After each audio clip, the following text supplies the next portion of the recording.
Canadians have heard of expropriation, but nothing like what is happening in China. Hundreds of thousands of people there have lost their homes in illegal land seizures, and it's become a potent source of protest in the tightly controlled society. Our Asia correspondent Paul Johnson reports. China's building boom has transformed living conditions for hundreds of millions and made countless fortunes. But it's also created this. Li Huanjun is a 30-something mother of one who is now homeless. Her house near Beijing demolished to make way for a new development last summer. She says community leaders sold their property without the consent of residents. This was video she shot the day a security team came in to remove those who tried to stay in their homes.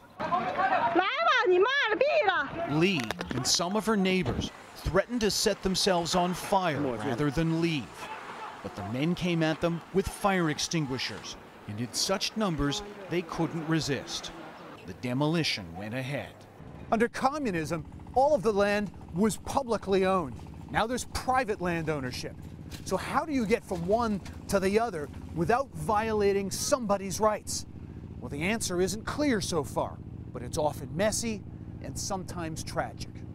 In fact, what's happening is that they're being turfed off their land with unjust compensation, and then the local governments are taking the profits from that to engage in municipal projects, such as building new city halls and roads and so on. And a lot of it is going to the personal accounts of local officials. Lee says she's seen no compensation, and pressing her case only brought her more grief.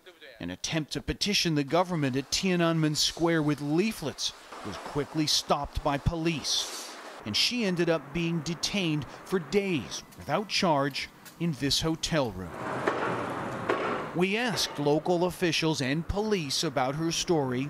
Neither would comment. News reports suggest there are many thousands of Chinese facing the same situation as Li. Communism meant no one person could own the land.